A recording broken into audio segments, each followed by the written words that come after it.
Anyways, welcome to SU Pod, especially heinous. I'm Gabe.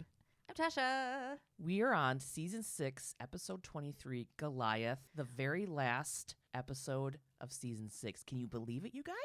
Goodbye, season 6. Goodbye. Goodbye forever. What a way to go out. I did not find one joke in this fucking episode. This is very sad. Yeah, it was pretty sad. Enraging and sad. So let's try to, let's have some fun. All right, the opening scene, Benny and Stabes are in a woman's apartment. Her name is Jamie Callahan, and she's telling Benny and Stabes that her husband has changed recently. He used to be super sweet and loving. Last night, he was ranting about their elderly neighbors. He thinks they're spying on them, and she's like, they're like 80. They don't care what's going on. Her and her husband fought, and he started hitting her, and it sounds like this has been happening more recent. He ripped off her clothes and says he's going to get his gun if she doesn't do what he said. And she's like, that was a new thing. This is actor Amy Landecker. This is her second appearance on SVU, and we did her credits last time. She's been in Transparent, Sneaky Pete, Bombshell, Handmaid's Tale. Very recognizable person. Okay. She doesn't know why he's doing this, but it's got to stop because there's a baby on the way. Benson asks her where her husband hits her because her face isn't messed up or anything. And she gets upset. She's like, oh, he's a fucking cop and knows how to hit without leaving a mark. What are you fucking saying? And Benson's like, oh, no, that's not what I meant. And she's like, you guys don't take me seriously. You're all going to cover for my husband because he's a cop. That's what you guys do. Benson tells her that all victims are asked the same questions, but she's like, get out. Stabler tells her that she needs to give them the chance to help her. She says, I tried. I told my husband's little partner that he'd been hitting me, and she didn't do anything. Big help. So we're going to get this out of the way up top. I did this whole little thing pre the, oh my God, there were military drugs involved. Just to hit the stats on it, research has shown that the rates of intimate partner violence is dramatically higher in relationships that include men in law enforcement. There's a number out there that says 40% in cops' households versus the national average of 10% has domestic violence involved. Jesus. This has not been updated for many years, but take note that the two main studies that found this were based in surveying officers and spouses of officers. So it's hard to get really accurate information when it's a survey situation. This is a quote from Professor Lee Goodmark summing up her arguments in her 2015 article, Hands Up at Home, Militarized Masculinity and Police Officers Who Commit Intimate Partner Abuse. Quote, law enforcement cultivates a culture of militarized masculinity which attracts combative personalities with a propensity toward violence. Moreover, law enforcement officers are taught to dominate, to be in control at all times, and to punish anything they perceive as disrespect to preserve their authority. The same traits that make someone, quote, effective as a police or correctional officer make them more likely to use violence against their partners, the victims of violence they were sworn to protect, and the incarcerated people whose care is entrusted to them.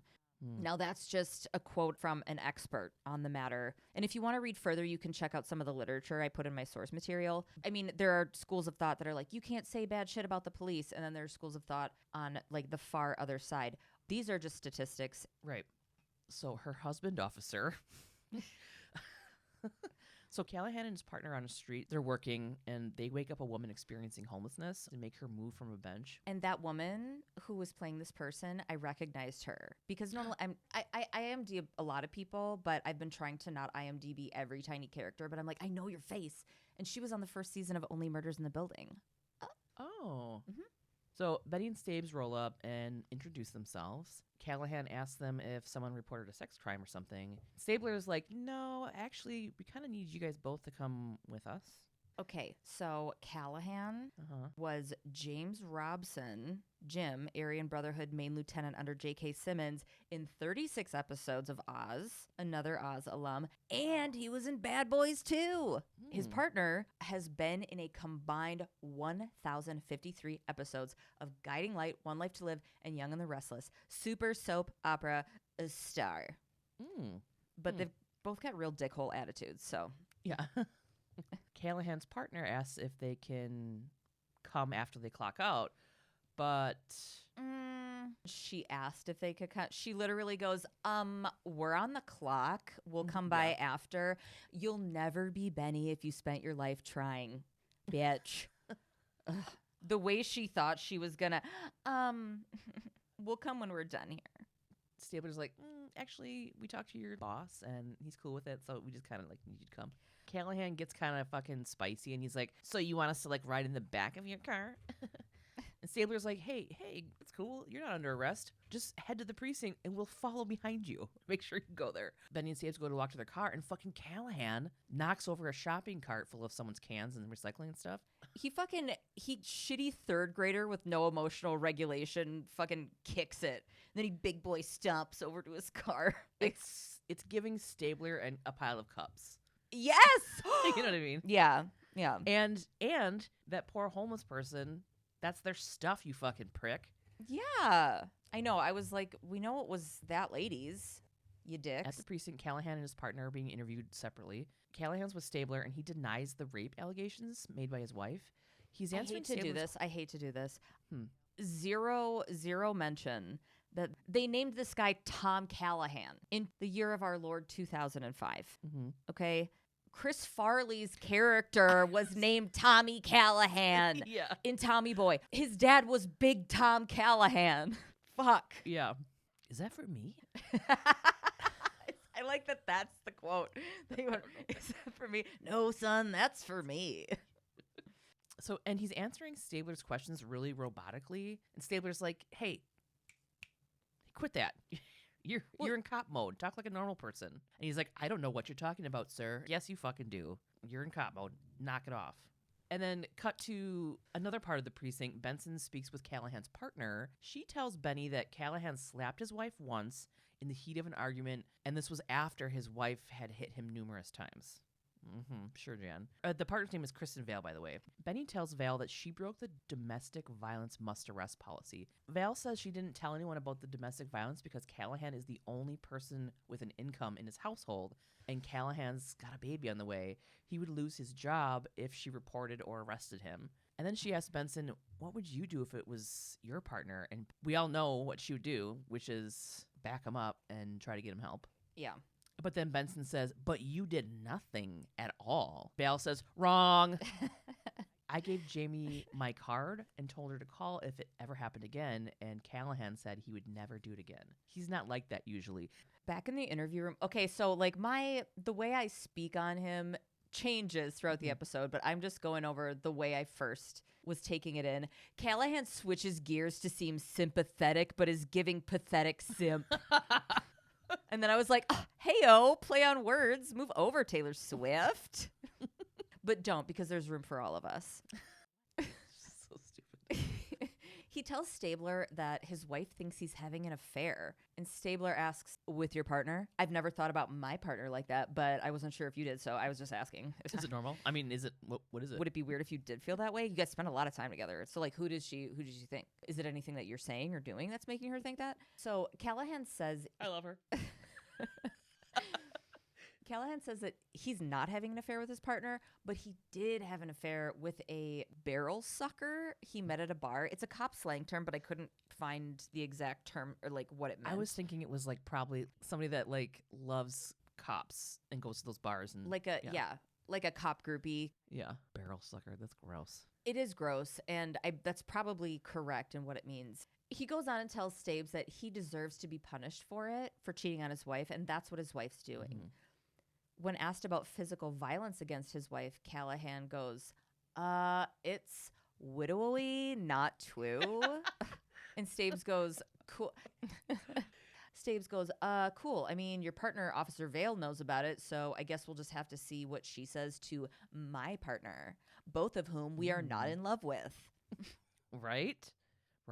Over with Benson and Over with Benson and Vale, Benson asks Vale if she and Callahan are sleeping together, and Vale lets her know she's gay by telling Benny, let me be clear, I'd be more inclined to have an affair with you. Mm-hmm. And I'm like, get in line, lady. That doesn't make you not straight, okay? Yeah. Hello. You might be somewhere on the spectrum, okay? You could still be boning that guy and want to bone Benson, all right? I'm married, okay? To a man. Vale tells Benson that Callahan is super pumped to be a dad, even though it's crazy stressful, but he's been through worse. He was deployed in Afghanistan. That triggers Benson to ask if being deployed affected Callahan. Vale Rodney Dangerfield pulls her collar and looks away uncomfortably. Ooh, and Benson takes that as a yes. Out in the precinct, the squad room, they're all reconvening, right? Munch and Toots were canvassing, asking people about Callahan. Some said he was a great guy. Some said he was an unpredictable bastard. So he's got range. He's the Meryl Streep of beat cops. Benny is kind of a dick to Toots for no reason at all once given this report. That's helpful. And poor Toots, who probably did a lot of work for not much of an answer, goes, well, it's better than Munch's evil twin theory, which was just comedy. There wasn't one. Stabler comes out of interviewing Callahan. Dude's asking for his PBA rep, which is the person from the Police Benevolent Association who represents cops when they get in trouble on the job. Benson and Stabes established that both Callahan and his wife are questionable. Cragen asked them how they would handle it if it were two civilians, and Stabler goes, I'd cut him loose. So that's what Cragen tells him to do. Yeah. Callahan's boss, Captain Barbara Pierce, comes in. Oh my God. She is a little peanut and like a whisper over 5 feet tall, but you can tell. Don't fuck with her. She's a tough nut to crack to stay in the nut category. She seems like a real little tough one. And she comes in, Dawn, talking to Cragen. Thanks for how you're handling this. We're going to put Callahan on modified duty and get him some help. I thought she was going to like straight come in and start defending Callahan, and she didn't. She didn't fuck around. So Callahan and Stabes come out. I can't get out of my head that Callahan's a fucking child. He sees his captain and he's like, Mom, it's we all just a big misunderstanding. Seriously. Stabler, can I have my gun back? Fucking music swell. Stabler just gulps and looks at Captain Pierce. Captain Pierce, who I want to call Barb, but respect her too much, tells him, come on with me, Tom. Get in the car. We'll talk about it. Yeah. Get in the car. We'll talk about it on the way back to the precinct. But you can tell the answer's no. And this guy realizes he's not getting his fucking gun and gets in her face immediately. And she goes from calling him Tom to calling him Officer Callahan. Step back, Officer Callahan. And he becomes enraged at being on modified duty. Callahan grabs the captain, throws her down on top of a desk.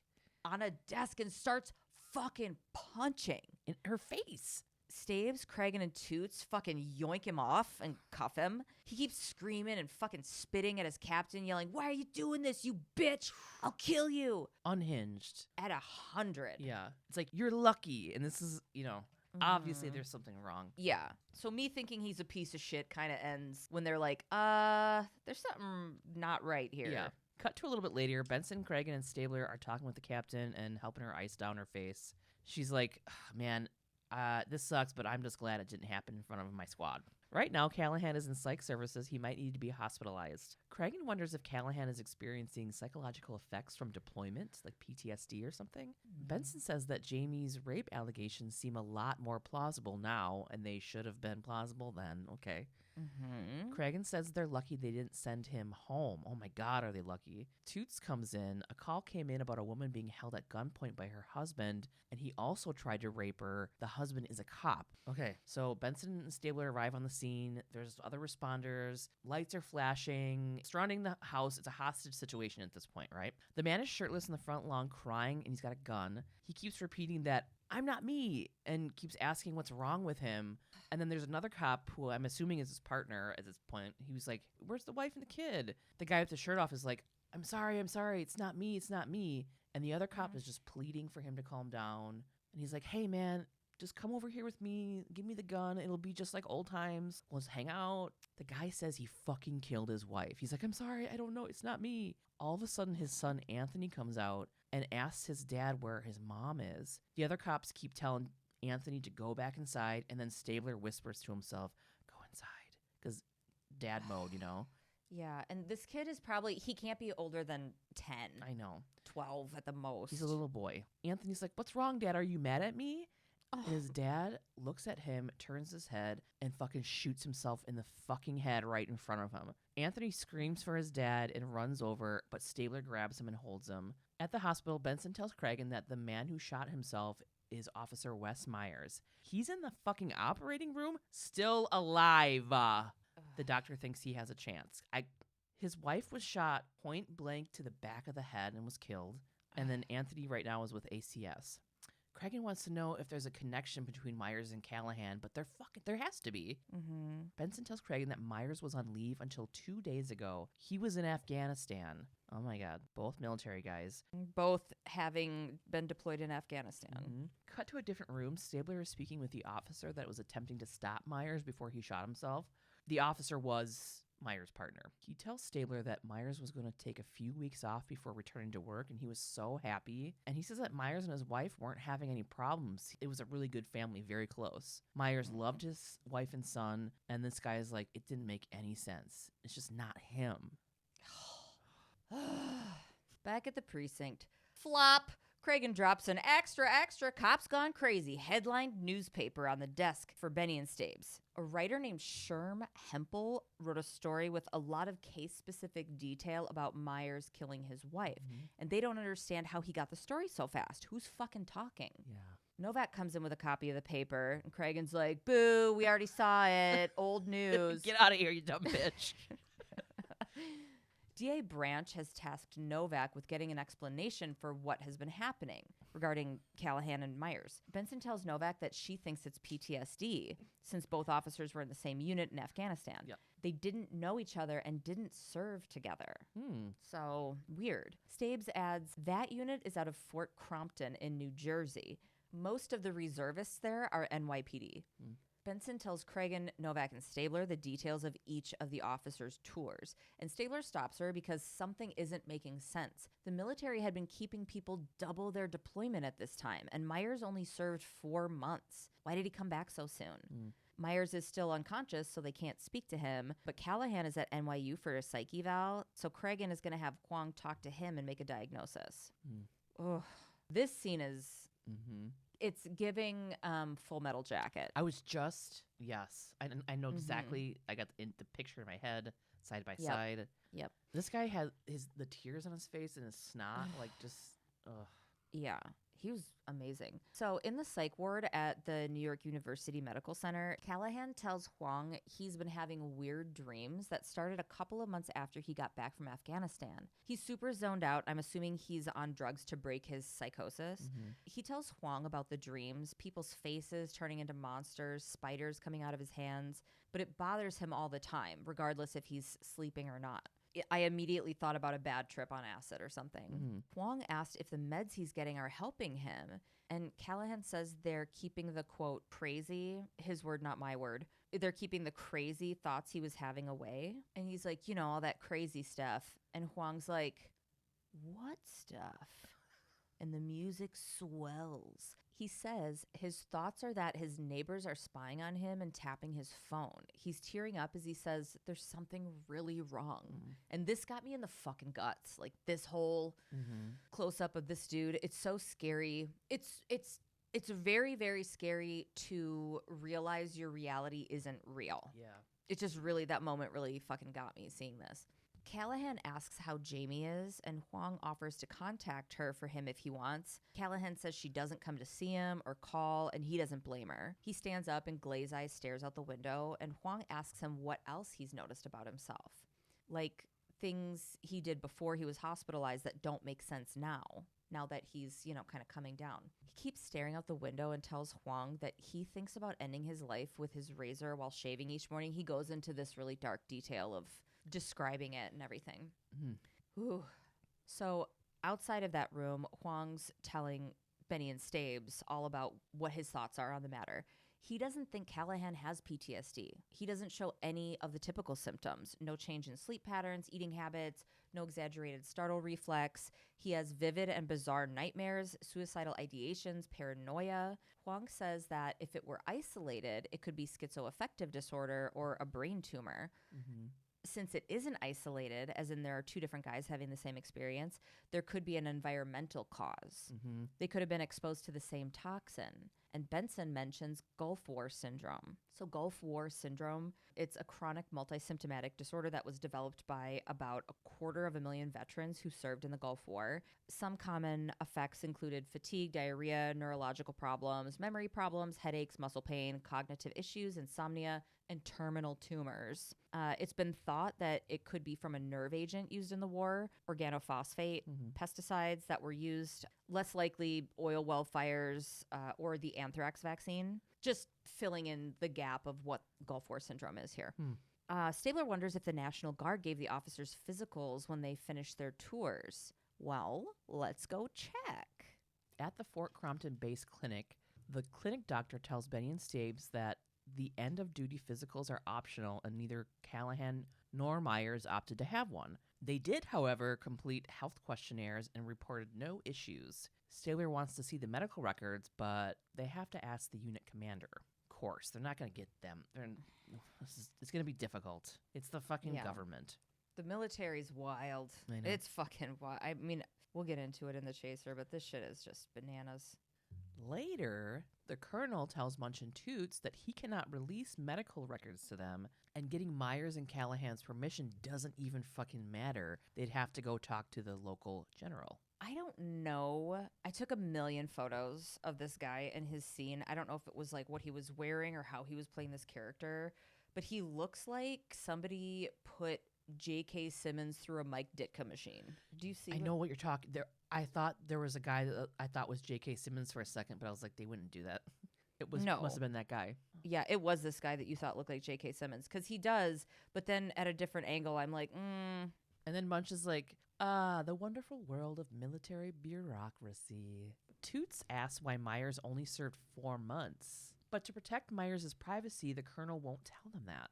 Munch is like, okay, let's start from a different angle. What can you tell us? And the colonel tells him that he wouldn't be surprised if it was a combat stress situation. I don't know. Back in the clinic, Stabler tells the doctor that Huang ruled out PTSD for Callahan. Both men were violent, suicidal, and experienced hallucinations. They tell the doctor about other symptoms, and he just kind of shrugs and tells them that there's nothing else he can do to help. He walks away, and Stabler and Benson follow him outside. Stabler tells him that he was in the Marines. I'm a dad, and I was in the Marines. I understand discretion, but there's a fucking pattern here, and they need him to do something. The doctor tells them to take it up with the Pentagon and walks away. Okay, you just take it up with the Pentagon, okay? At the precinct, Stabler's making calls to the military and tries to get answers, but he keeps just getting passed around, of course. Toots says that means they're on to something. Benson thinks that this base doctor fucking knows something. Of course he does. Cragen comes in. They need to look at the Sentinel's website. The paper has the next day's headline already up. Myers is being court-martialed for fucking cowardice and refusing a direct order. The story was written by the same guy as before, Sherm Hempel. Stabler wants to find out who Hempel's inside source is, and he's Sherm the Worm. Outside the Lenox Grand Hotel, Benson and Stabler find a guy looking through the trash. Hello, Mr. Hollywood big name John Bernthal. He's Shane from The Walking Dead. He's in Baby Driver. He's the Punisher, Fury, Wolf of Wall Street, The Bear. He's just a really good actor. He's in The Bear? Yeah, he plays the brother. I haven't seen the second season yet. Oh, okay. You got to get on that. I know. So this guy, it's Shane from The Walking Dead, but he is a journalist. Report. Okay? Yeah. They go up to him and he's like, boop, trash is fair game, and shows them his press badge. They're giving him shit like they don't fucking bare hand snot rags out of the precinct bin. You know what I mean? Like there's a tissue in there, no glove. Okay, so obviously this is Sherm Hempel. They show him their badges. He just starts walking, but Benny and Stabes are like, no way, bruh. We walk and talk around here. So they ask him about his inside source for the stories on Myers. You got 2 blocks to tell us everything or the whole world disappears, because there's nothing that exists past 2 blocks. And you have to do it at 55 miles an hour or the bus explodes. I think we're confused here. Keanu? So they ask him about his inside source for the stories on Myers. And he goes, if you think I'm going to give you a name, you're on crack. A tough guy spins around to tough guy Stabler and says, why don't you drop the pretend police intimidation and try to save a brother officer from yet another government frame-up job? This guy basically turns into Stabler's teenage daughter when Stabler asks, meaning what? Meaning you can't believe everything you read. Prom, and he walks away again. He's just, what are you doing? When, like an adult, Stabler asks him why he thinks Myers was framed, a huge fucking grenade to throw at the cops investigating a murder. This fucking brat's like, OMG, I write what I can substantiate at the time. Like, forget it. I said that forever ago. God, get out of my room. Stabler steps in front of him, dad mad as hell. You think that little boy is going to forget how his father murdered his mother? You think he's going to forget the day he lost his whole family? You know it stinks, or you wouldn't have said anything. Tell us where to start looking. Here, give me a call when you get a conscience. He gives him his card and just fucks off. The whole thing that makes this annoying about Sherm, is that he's giving these little breadcrumbs and then going, stay away from my gingerbread house. It's like, what are you doing? You know, like either tell him or don't, you know? Yeah. No, you have to pull it out of me. Come find me. So Stabes walks away. He's fucking irritated, but Sherm sighs and goes, start asking questions about quinium. It's the new Agent Orange. So Agent Orange was used in Vietnam as a tactical herbicide to defoliate the jungle that the communist enemies were hiding in, okay? So many vets and locals ended up with terrible chronic health problems from breathing this shit. Yeah. Stabler gets a call, and he just lets out a deep breath when he hangs up. Back at the NYU psych ward, Corner Warner's already on scene. Okay, I have to pause because we got an email about the Corner Warner thing. I'll leave the whole thing in Patreon, the reading of the email. But in short, she's saying that the difference between a medical examiner and a coroner are very, very different. And so we need to give Corner Warner the credit for being a medical examiner and emphasize that Corner Warner is just a nickname of two words that rhyme. Okay. All right. So at the psych ward, medical examiner Corner Warner is already on the scene. Benny and Stabes plow in, asking how the fuck someone can unalive themselves in a lockdown psych facility. It's fucking Tom Callahan. Corner Warner says he ran himself into the wall head first twice. The second time he did it, he broke his neck. There are 2 large blood marks on the wall, and Callahan is lying on the floor. Jesus. And Stabes just shakes his head and goes, you really gotta want to die to do it that way. Yeah. I mean, I would say that you really want to die no matter what way you do it, but he's just highlighting how painful it probably was. I thought that when he died, when they heard he died, that it was going to be like an Epstein thing, or like he didn't do that, somebody did, like to keep stuff quiet. But then I saw the thing and I was like, okay, yeah. Corner Warner tells Benson and Stabler that whoever he was before, Callahan was not that man anymore. So now they're really leaning into there was something off and this is not who he is. And I mean, by all interviews and everything with people that, including his wife, she's like, this is not how he was. And now he's this, violent, etc. person. Back at the precinct, Munch hangs up a call and mentions how the ranks they're throwing them to won't get them anywhere and let the stonewalling begin. Mm-hmm. Everybody else is there too, Benny, Stabes, Novak. They're talking about the only lead they've gotten, which was look into quinium. Benson tells Novak that it's an anti-malaria drug that has a reputation for serious side effects, which match what Callahan and Myers were suffering from. Novak thinks that sounds familiar for some reason, and Munch tells her it should. 2002, all those murders at one base. I'll get into detail when I do the chaser because we're going to talk about the Fort Bragg spouse murders. So just skip that part. Munch gives a little backstory on that. But they don't know if Myers and Callahan took the drug. Stabler, as a Marine, I'm guessing, is getting kind of pissed off and puffs up his chest at Munch for insinuating that the military would hurt its own troops. Munch stays super calm and brings up the use of an experimental anthrax vaccine that was used on troops. That was the fucking Gulf War shit.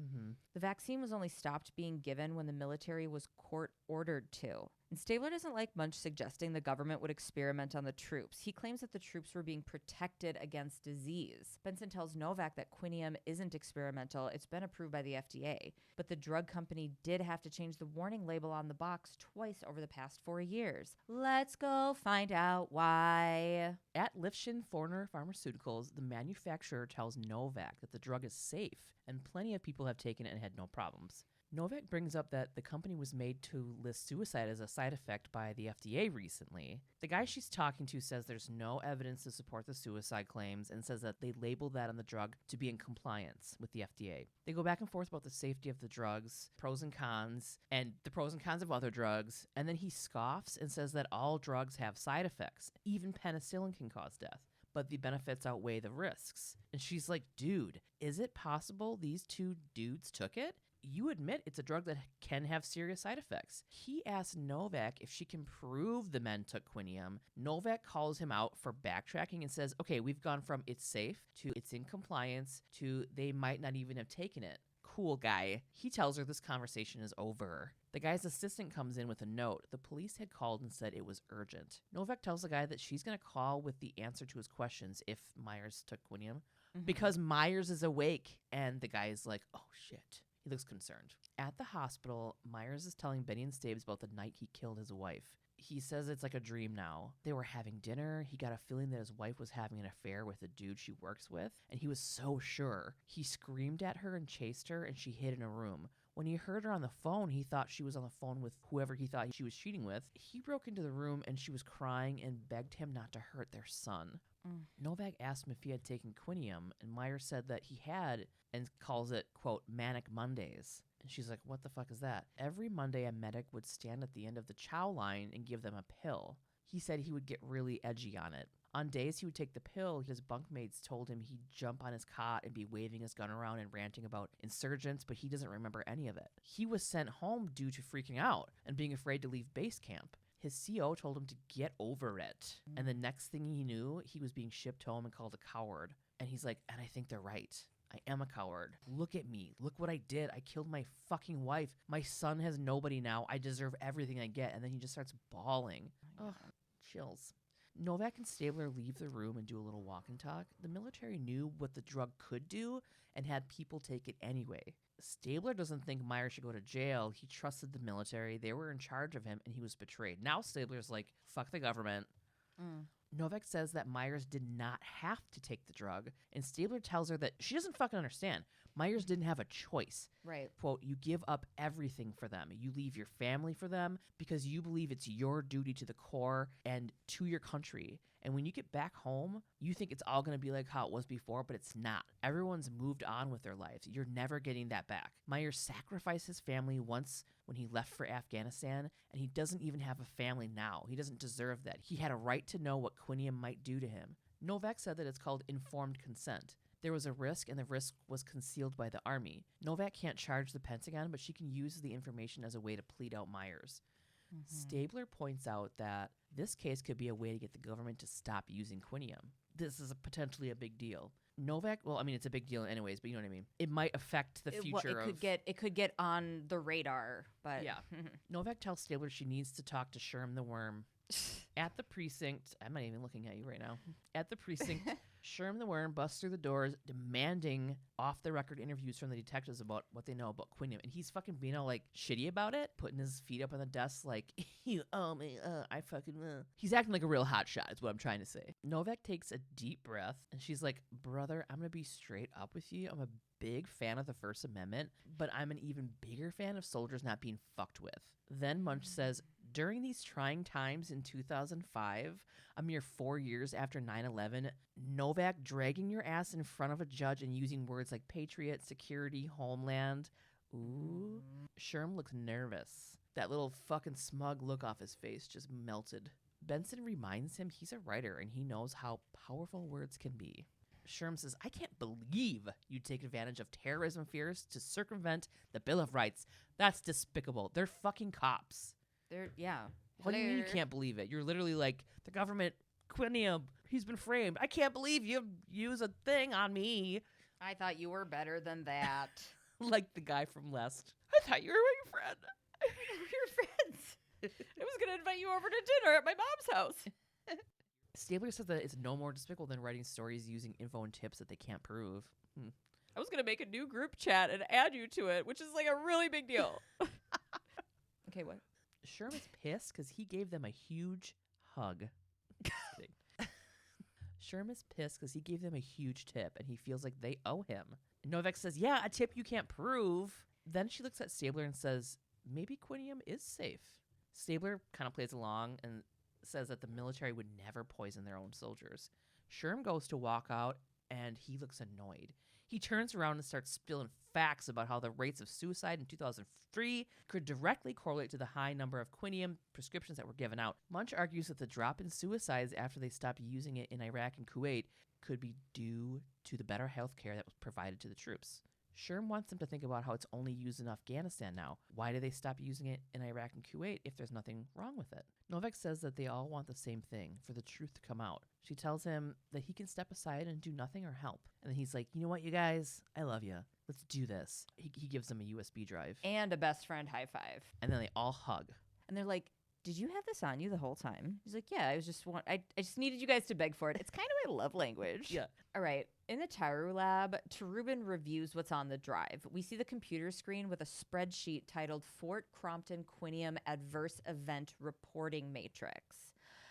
Ugh. It's tracking soldiers that are on Quinium and noting their side effects, adverse events with dates, referrals, visits, etc. This whole list only goes back about 3 months. They're going down the list of what these soldiers are experiencing: abnormal dreams, depression, dizziness, panic attacks, nausea, psychosis, rapid heart rate. Terubin wants to know where they got it. Mm-hmm. And Novak says they can't even be sure that it's fucking real. Terubin's like, I mean, my job is literally processing and transcoding digital evidence, so I could just click on a few things to see who edited the file. Oh, yep, right here. The name is P. Trainer, the doctor from the base that refused to talk to Benny, and Stabes was the last person who edited this file. And they're like, fuck, he's not going to talk to us. And Novak leaves immediately going, he'll talk to me. Bitch. At the base, Novak is at the gate in her car, and the security soldier guy who's, there's like a little hut thing, and then there's a thing, and they're like, you can't get on the lot. Yeah. But the security soldier guy tells her he can't let her in. And she's like, my girlfriend's in there. And he's like, a lot of people's girlfriends are in there. I left my CDs in there. She says she has a meeting with Dr. Trainer, but the soldier tells her he just called the doctor, and he said that he can't treat a civilian. And she's all flustered, saying that she just needed to meet with him. There's a misunderstanding. It's not for an appointment. Yep. Like, she's being fully fucking gaslit, right? Mm-hmm. Nope. The soldier gives her an envelope saying it's a list of referrals the doctor left for her, and then tells her to move it along. She opens the envelope, and I don't think it's a referral list. Later, Novak is waiting in a park. The doctor sidles up. You can't come to my house or the base or try to contact me again. Don't come to my gym or my barbershop quartet rehearsals. And I don't want to see you at my favorite boba place or my second favorite one. Don't friend me on Fortnite. She's like, I get it. Don't friend me on Fortnite. She asks about how he got info to Sherm, and he doesn't say anything out loud, but his face says, OMG, did that little stinker tell you? No, we figured it out after he dropped a shitload of those fucking breadcrumbs. But for real, you clearly give a shit and want to do something and have taken it as far as you can. I can help. Let me do this. The doctor tells her about the 8 men he treated over the past 3 years that had health issues from taking quinium. The men affected won't seek mental health support since it will ruin their careers. There's no confidentiality in the military. It's on your record. And because patriarchy, which has nothing to do with horses, seeking mental health care is seen as a sign of weakness. Okay. Fun fact. He tells her the military has been aware of the side effects since Somalia. We were there in the early 90s, by the way. Okay. The military keeps using the drug because the benefits of troops not getting sick and dying from malaria outweigh the side effects of a small number of people. I mean, Novak rightly what the fuck's that logic, because these guys aren't just ending their own lives. They're committing violent crimes, rape, murder. But this doctor's just the messenger, so she's got to relax on it with him. Novak asks the doctor what other documents she'll need to subpoena because she wants to be specific. They're not going to give her anything she doesn't directly have orders for, right. She plans to move forward with criminal charges, which is nearly laughable because the military barely recognizes the legal system, like the civilian legal system outside of their own. They're not going to give a shit. Not only that, but the doctor tells her that he won't testify. He doesn't want to lose his career. Novak goes, You arranged a meeting with an assistant district attorney, never asked to speak off the record, and you didn't even change out of your fucking uniform. You don't seem too concerned about this career. Internally, he's like, yeah, Novak may as well have a giant American flag flopping around behind her. An eagle swoops over her head. He starts listing all the documents and specifics that she'll want to request from the army. Right. Because that speech was awesome. Yeah. Munch and Stabler walk into Novak's office. There's a freaking boxes everywhere, dude. She tells him that it's the Army's way of burying her in paperwork in response to her subpoenas. She actually only requested about 50 documents, and they sent her shit she didn't even ask for. There's multiple rooms filled with these boxes. Yeah, some of them are like orders for food and all this kind of crazy shit. She has to dig through every single thing to find what she needs. There are over 300 fucking boxes that aren't even in her office. And the DA's office doesn't have a budget for help. It's all on her. But she's not going to let the Army get away with this. And she's like real upbeat. She wants to indict the Army for rape and murder, but she doesn't think she'll get it. But it's not about that. It's about getting the attention. She needs attention on this case. She needs attention like we need attention. Mm-hmm. Join us on Patreon. I'm just kidding. Fucking DA Branch comes in and tells her to get in his office. Stabler's like, what's that all about? She's like, I think it's for the subpoena I sent to Donald Rumsfeld. In case you didn't know, Donald Rumsfeld was an American Republican politician, government official, and businessman, and he served as Secretary of Defense under Gerald Ford, and then again under G.W. Bush, which was kind of wild. You're like, what are you doing? I love how she's like, I don't know, maybe it's the subpoena I sent to Donald Rumsfeld. I don't know. In Branch's office, it's heated. Branch tells Novak to fix what she started, like yesterday. She's like, what? What did I do, mister? I don't know what I did. I'm so confused. Who are you, mister? Who are you, mister? Stop. He's like, I don't know. Maybe calling the Secretary of fucking Defense a murderer? She says she did not do that. Then he reminds her that he sometimes fires people. Remember, he's like, must I remind you that I sometimes fight? Sometimes? She tells him. I do that. She tells him that the Pentagon chose to conceal the side effects of a drug and administer it to its soldiers anyways. Branch jokes about having an attorney draw a RICO Act as well. Novak thinks that's a great idea. Sure. So let's do it. I did a whole thing. Oh. According to OGP.gov, quote, the actions most often invoked by RICO plaintiffs are mail fraud, wire fraud, and fraud in the sale of securities. However, innovative attorneys have also invoked other offenses such as murder, kidnapping, gambling, arson, robbery, bribery, extortion, dealing in obscene matter, and drug trafficking. So that's what the RICO thing is. And that is how they get the big guys in the mafia. Yep. RICO is synonymous with It came out in like the 70s. getting mob bosses who are just out here bloop, bloop, bloop, giving orders, and how those guys can actually get put in prison. Almost always a RICO charge.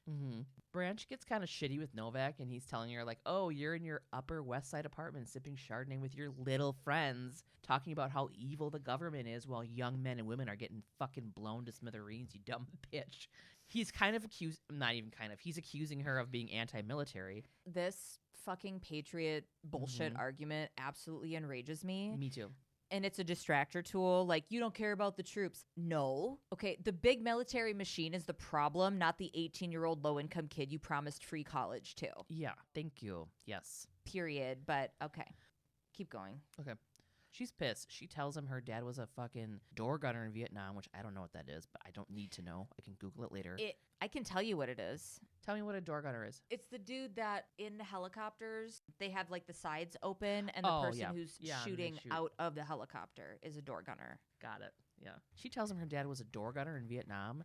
He was in 3 fucking chopper crashes and got a Purple Heart. She says that she supports the troops, which is why she's trying to protect the troops by uncovering what the government has done by giving them pills that could kill them. Branch looks fucking seriously owned, but says that what she wants to do doesn't make any sense. The U.S. military is efficient. There is no reason why they would give their own troops a drug that would make their own soldiers unfit to fight.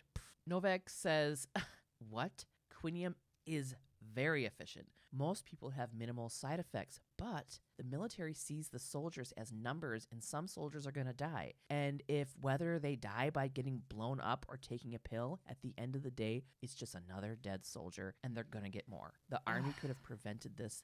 they chose not to. She asked Branch if he would take the drug or let his grandchild take it, and all he does is sigh. He's like, ugh. Novak wants to convene an investigating jury, not an indicting one. She wants the jury to decide who's criminally responsible. Branch tells her that this won't end the way she wants it to, but he agrees to the grand jury and tells her to contact Rumsfeld and tell him he won't have to come in. I cannot believe she got him to cave. Right. Like, hey, I want to sue the military. By the end of it, he's like, all right. You know what I mean? Also knowing that it's not going to go anywhere. Yeah. She's like, I'd rather just to let her wear herself out. She made some really great points. She's like, it's about protecting the government. It's about protecting these people, not. Yeah. Well, that's why the whole you're anti-troops is such a shitty argument. And it's like, I'm not even going to go down that road. But at the New York State Supreme Court, the grand jury is convening. Novak cross-examines the head of the company that created Quinium, the one that she chatted with earlier. She asks about the study that the company had done on the side effects of Quinium. 1 in 10,000 people who take it have extreme adverse reactions and side effects. Well, Novak did her homework, sir, and she's got another study done a few years later in Great Britain. 1 out of 140 people had experienced serious side effects. Also, the FDA makes them have a warning pamphlet that very few medications are required to have, meaning the Army would be required to give it to their soldiers before administering it. She's just fucking spanking this dude. Zoom in, zoom out, transition.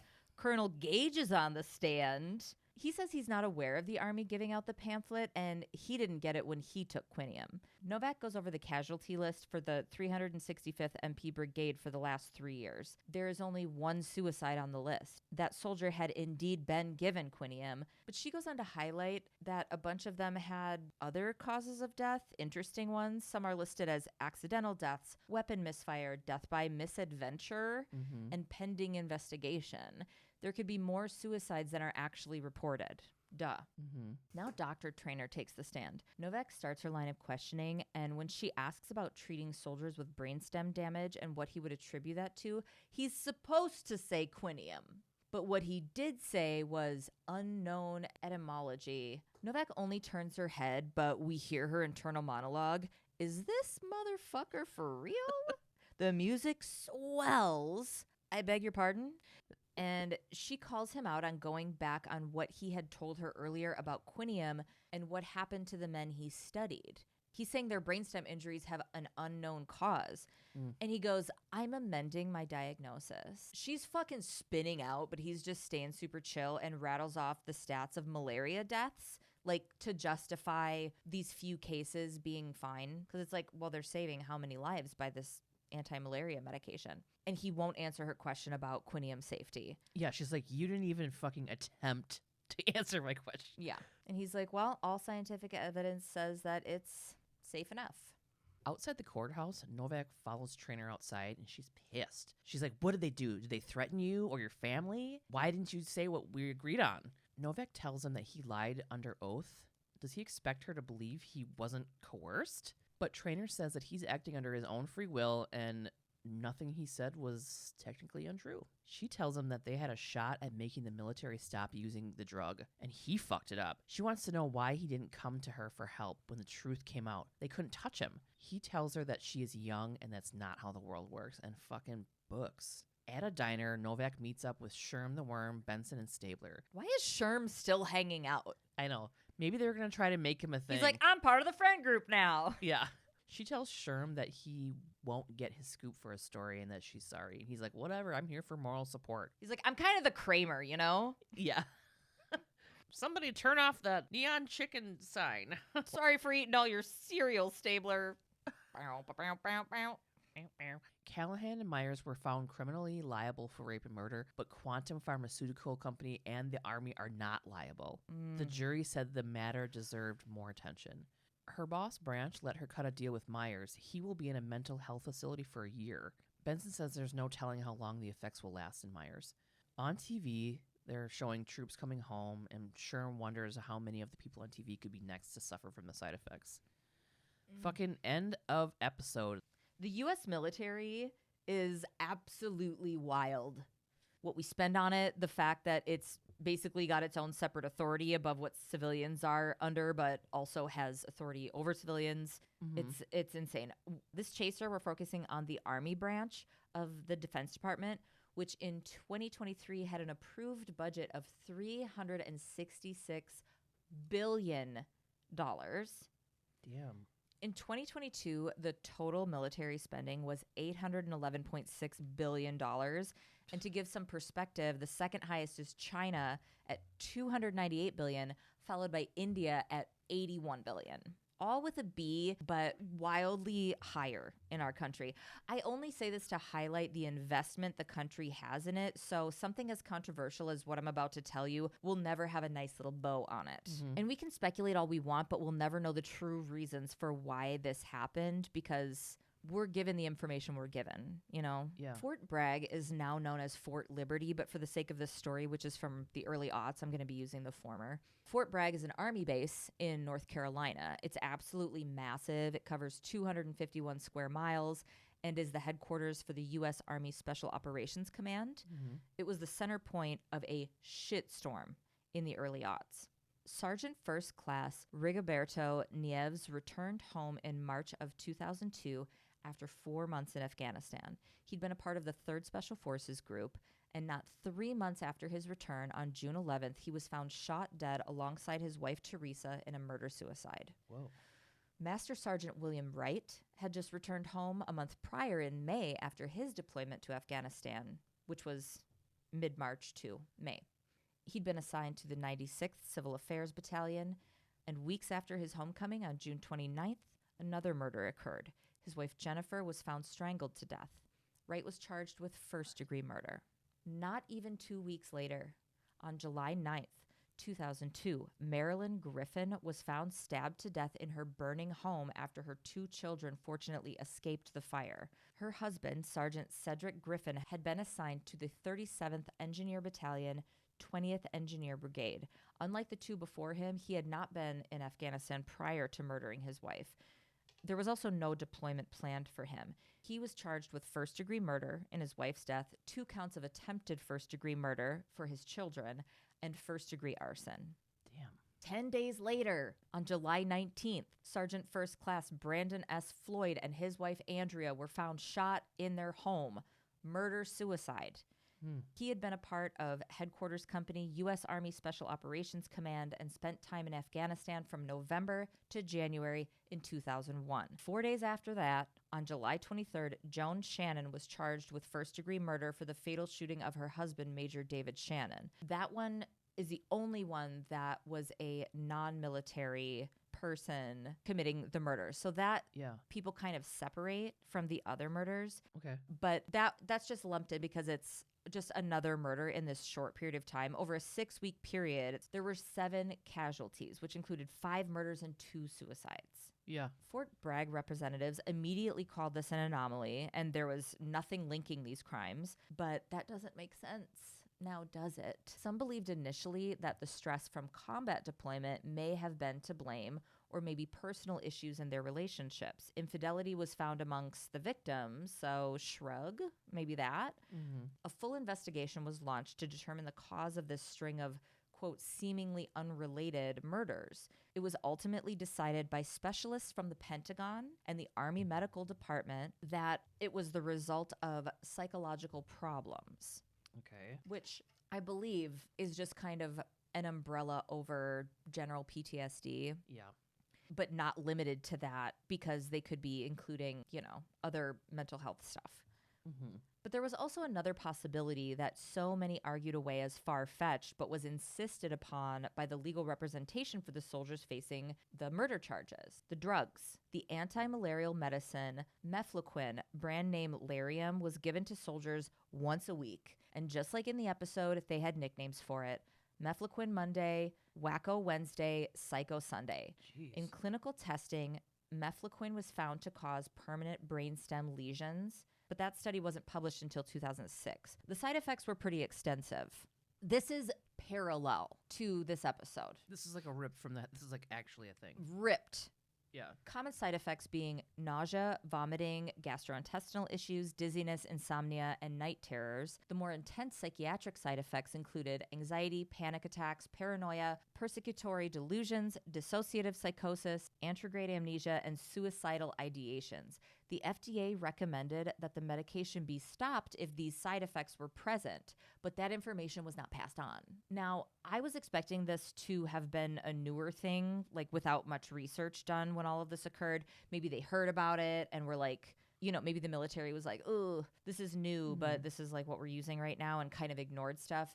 Imagine my surprise when I learned that this drug had been given to soldiers for quite some time. This specific drug, mefloquine, it could be mefloquine because it's mefloquine,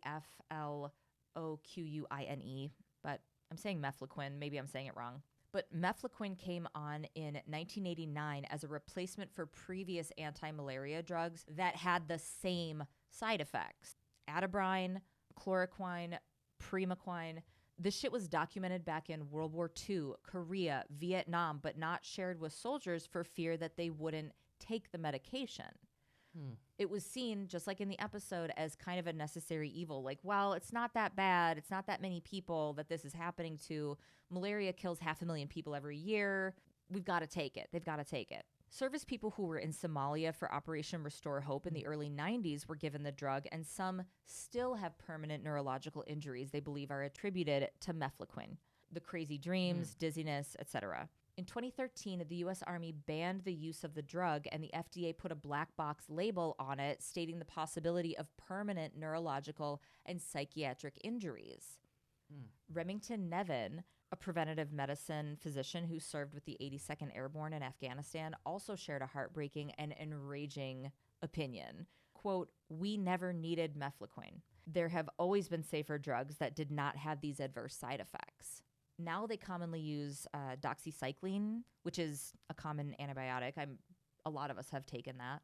And Malarone, which is considerably safer than mefloquine.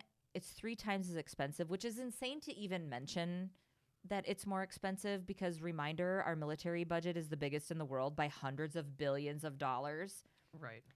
And the biggest misdiagnosis of people who have psychological and neurological injuries from this shit, biggest misdiagnosis is PTSD. And it makes sense. The long-term side effects, nightmares, insomnia, suicidal ideations, even when signs of depression aren't present, people have suicidal ideations. No amount of talk therapy is going to touch mefloquine poisoning. Okay? PTSD can be helped by that. I'm not saying it's the solution, the 100% solution, because I have no fucking idea. I can't relate. But it's not a solution for mefloquine poisoning. Yeah. Cheryl Lander, who'd been medically retired from the Army after taking mefloquine, was only given one warning about the drug. She said, quote, "They told me if I started having bad dreams, I should disregard them." That was in 2013. What? She was misdiagnosed with PTSD and, like many vets, given a slew of PTSD meds, mood stabilizers, fluoxetine, antidepressants. Her residual symptoms got worse until she herself tied it to the mefloquine poisoning, which was then confirmed by a civilian doctor, but the Army and VA rejected the diagnosis. She went on to say, quote, "I don't believe the military or VA is going to acknowledge the problem with this drug." So there are so many soldiers and retired vets who are having these issues, and they're putting it all on PTSD. PTSD is a really big bucket that they're throwing a lot of shit into. But these people who are getting treated for PTSD that are affected by this drug aren't getting the help that they need. Yeah. There's a new anti-malaria medication called tefenoquine, and it's been shown to be more neurotoxic than mefloquine, and it's also fully FDA approved. So this isn't over. This was being talked about as this crazy anomaly that happened at Fort Bragg in 2002, and it's 2024. These things still exist. I fully understand the need for an anti-malaria drug when you're sending troops to somewhere, that it's easy to get. But in the same breath, you can say that there are drugs that don't have these side effects. What are we doing? Yeah. It's fucking weird. I hadn't heard about that. All right. That is the end of season 6, you guys. What a fun season. Next week, we won't have shit because we're on break. Break. We're taking a summer break. Summer break. So we're taking a summer break, and we'll be back August 20th. But in the meantime, we're going to be doing dinghies and friendship boats and all kinds of shit on the Patreon still. So join if you want to. Yeah, our whole summer is Patreon. Yeah. So we're not that far away. Say it. We're not that far away. No, I thought you were going to say, come find me. Oh, sorry. I was not paying attention. Come find me. I thought you were like, say what I just said. Okay. So, hey guys, rate and review us. Email us at svupod@gmail.com. Hey guys. That's so dorky. Hey, bestie. If you want to send us anything, P.O. Box 176, DeForest, Wisconsin 53532. Our social media is at SVUPod. You can get merch at svupod.com and tpublic.com. Our Facebook group is SVUPod Elite Squad. Our Facebook group chat is Walk and Talk, which I think is very clever and cute.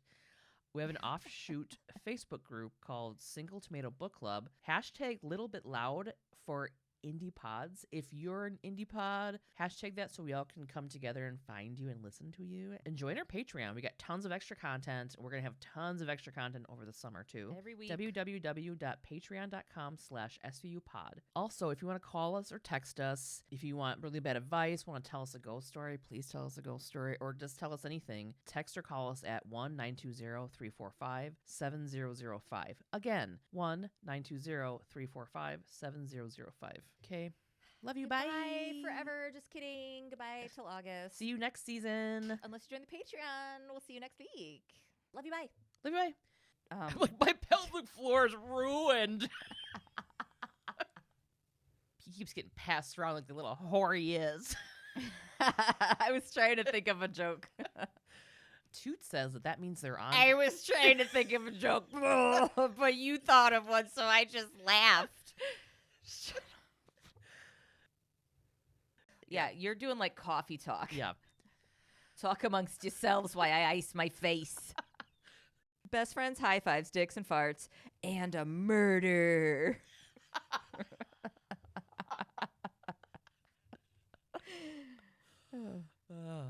And to our Elite Squad patrons, Marissa M., Elkie H., Trisha S., Emily T., Katarina G., Mary D., Joshua H., Lem, Eliza W., Nikki B., Kaylin B., Melanie G., Andrew, Miranda B., Lauren T., Katie A., Kate H., Vanessa, Lex, Shelby K., Bonita R., Marin, Courtney W., Ursula, Catherine M. I don't like how I used all those U's. Ursula? Yeah, there was like 12 U's in that. And a Y. I don't know. Catherine M., Kate P. No, I said and a Y. Oh. I don't know. Like Catherine M., Kate P., Jessica S., Danielle W., Jana M., Tammy J., Bear, Sam D., Bear, I choose you in the forest any day. I choose you. I choose you. Sam D., Nisha G., Nada M., Mac, Attack, Meg M., Casey, Abby W., Alexis J., Caitlin S., Christina D., Camille Z., Maggie D., Sin, Jessica P., Zonan J., Madison H., come on Emily, over. Come on over. My throat isn't fully there, so I don't feel like I'm hitting these notes. Okay. Do you not love it? Okay, wait. Hang on. I do love it. What are you talking about? I just think it's funny because you're like, I'm not hitting every note perfectly because of my throat. That's it. What? That is it. But have I done that one? No, I don't think so. Victoria, Scout G, Melissa M, Desiree R, Lexi Y, Drew B, Monica K, Katie S, Brenna T, Andrea M, Tosh, Jenna, Al H, Andrea H, Nikki R. Sweet Aunt Sarah, we are so happy to see you. Katie H, Vern. I am too. I shouldn't have left you hanging with Aunt Sarah. Hey, Aunt Sarah. Katie H, Vern, Catherine B, Ariana, Madeline K, Mallory J, Kristen F, Samara B, Dim Sam, Alice D, Amanda P, Mahalia S, Jules K, Kimberly L, Julie R, and Tracy. Guys. Hey, you guys, you know what? Fucking thanks. And we'll be chatting with you all summer. Yeah, we're going to have a good summer together. It's going to be a lot of fun. It's going to be weird. I know it. Weird summer. Weird summer. Us together, all of us. Good song. Yeah. Weird summer. But not scary weird. Okay.